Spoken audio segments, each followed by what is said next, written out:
So, the mental health task force. Yes. So the deadline to assemble that and to do all that was this summer, and it was missed. And then recent events.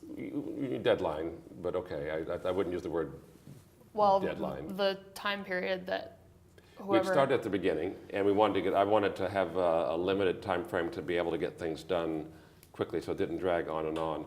What happened is that we appointed the task force right before the summer, And then everyone kind of split. and then lots of people. We had a lot of students, for instance, and others on the task force who found it difficult to work together, and so it was. They did good work at a great pace, but what we really wanted was a good outcome, and so we had a goal. But since we started in late April, pretty soon it was summertime, and so it took a little longer to get things done. But we met. Was it yesterday? I'm looking to Christopher. Yeah, I think yesterday. I met with them and have received their final report. And I'm sorry, I'm interrupting your question. No, so. no, you're fine. You're fine. Okay. So the question was going to be what's happening with that, or Yep. Okay, great. I could do that.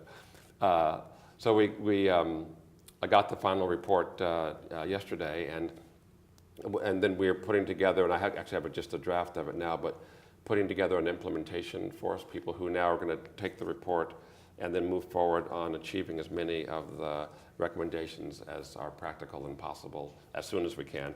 We accepted the report in its totality. It had only good ideas in it. Now we'll be in the process of prioritizing them. Those things that are most important and most doable, we'll try to get to right away. Some of them might take a year or more to get fully ramped up, but we're working hard on that. We've brought 3 new counselors on board, so we're trying to continually improve those services. And I'd say that the report prompted a great discussion among people on campus about things that we might be able to do, things we're doing that work well, and make sure we understand that, things that we might be able to do to work better, and how we might implement those things. And I thought the report was quite thoughtful, and thanked them. And I should say that the implementation force will be, as was the task force, a combination of students, faculty, and staff working together. So it really is from all perspectives. And I look forward to implementing some of the things that they have asked for. So looking at the recommendations, we saw those about a couple weeks back, Yes. and there are a lot of kind of long-term things. Instituting a culture of care was, a recurring theme. Yes. But I think for students that are here now, there is kind of, so there's this discussion, and then there's a craving for, very immediate action. Kind of how do you balance that and assuage their fears now, especially, a couple weeks ago with the, a student falls from a parking garage. Yes. And it kind of raises all these questions with the body. So what the task force found is a couple of things. First, at our campus, but also in our community or in other communities around the country, other campuses, this is an area of a great need for everyone all the time. We have many things that others don't have. I mean, when I say that we have a full service system, we have as much as a full mental inpatient hospital on campus. It's extraordinarily rare that that's the case. And we go from more gentle touch things to the full service mental hospital here on campus. And so we do have the potpourri of services. We find that the rates of serious incidences on our campus tend to be lower than it is on other campuses, and campuses tend to be about half of what the general population is. So all the things that we do are working reasonably well given the milieu. What we'd like is to get the numbers down as close to 0 as we possibly can. And so we don't take doing what looks like a relatively good job to be something that means it's a place to pause. It's can we make that better? You and other administration before have said that CCS is not created for people who have serious mental health treatment or in need of serious mental health treatment. So what is CCS exactly for, and why not create an office or a resource that's comprehensive for that? So we have a health system that's comprehensive for that's here. And so there's the mental health services that are available to all citizens are available here on campus, and that's something that's part of the health system, and that's for serious and long-term illnesses, and that's mental health, but it's also orthopedics and neurology and everything else, and that's a part of the health system, and we have a comprehensive health system. Our medical center this year was rated, the U.S. News Ratings Agency looked at 4,700 hospitals, and We were rated in a tie for number 22 as far as quality and comprehensiveness. So it's a really outstanding health system that we have here. We're very proud of that. So that's for comprehensive, serious, long-term mental health services. That's available here as a part of the health system. CCS is an adjunct to that health system that's available for students to help with counseling and guidance for more episodic issues. It's generally a lower acuity or lower severity, not as chronic, not needing things that are as serious. So it's added. So everybody has the health system. I, for instance, would have the health system to be able to take care of me, or my wife would have that. In addition to that, students have CCS to be able to help them, so it's an adjunct for that. And it's meant to add something to that, not to take the place of the mental health system. And I will say that that's a nuance or a distinction that is not everyone understands that. And some of the confusion we have is that people think, well, this thing ought to take the place of that thing, and this is really just meant to be something extra to help. Okay?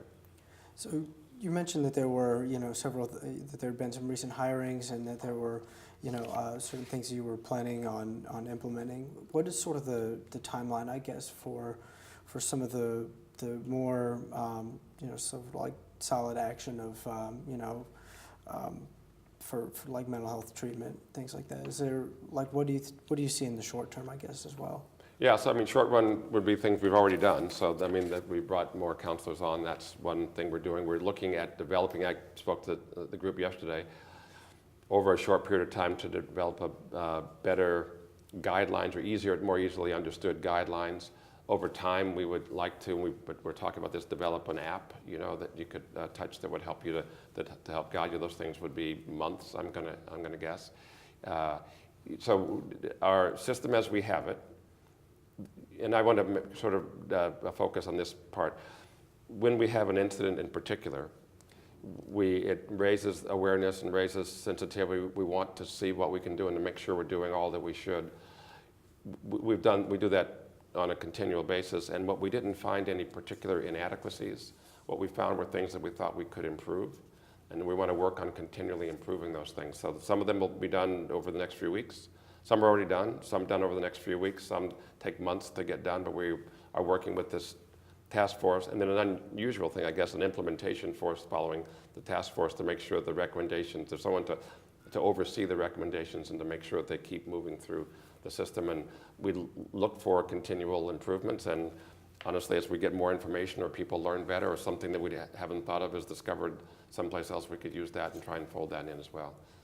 Now, and sort of going off that, you mentioned that when there's an incident, there's obviously raised awareness, raised sensitivity. Yes. What are sort of the challenges when something like that happens of, trying to, ensure that, something doesn't happen like that again, obviously, but then that there's also these steps that are put in that are, more of a long-term plan rather than just like a short-term reaction? Yeah, so I go back again and say that we start from a place of having a wide range of services, and again, I think the task force report listed those things. So that there, as roughly all the services that might be available at any place you might go are pretty much available here. There are nuances, and we might have a little more of this or a little less of that, but so we have all the services available on campus and through the counseling service, and then we happen to have a full mental health service system here with us, including an inpatient mental hospital. So it really does run the gamut. So those services are here. The awareness is raised when we have a suicide. It's a tragedy every time. I tend to hear about more of them than you might because some of them are places where you would see them, some of them are not. But it's a tragedy every time. And our goal is to get that number to be as close to zero as possible and to minimize that. It's a laudable goal. I don't know that it's entirely practical just because of the way many people don't show signs of being suicidal until it's too late. But our goal is to try to get the numbers down as low as they can be. But I would say that since this happens with a sort of not everyone experiences it or is connected to suicide every day or every week or every month. For many people, it's the first time, and they then start thinking about it for the first time and aren't aware of all the things that have been done ahead of time. I will say that it's something that we think about forever. I've lost friends to suicide, people I cared deeply about, and I happen to be raised in a family where my father was a psychiatrist, and so that was a part of his practice, and so it's something that I've thought about for a long time, that many of us have continued to think about for a long time, and we did things years ago we increased the number of counselors and people working in the counseling center by 15 a couple of years ago without there being a particular incident, just because we felt that the system was stressed. We continue to push forward with that. It's always a problem. And it's always going to, whatever we do, we always probably could do more. The job is to do as much as we can to make us as safe as we can. And some of the task force worked on recommended things like a long-term culture of caring broadly. We wanted to continue to support that idea. It works for the mental health issues, but also other issues as well, addiction, and there are a whole variety of things that we find broadly across society affecting lots of people. And we just continually believe that we want to be a more nurturing and caring society. That won't cure all of the ills that we have, but we think that's something we can continue to work on trying to be better at.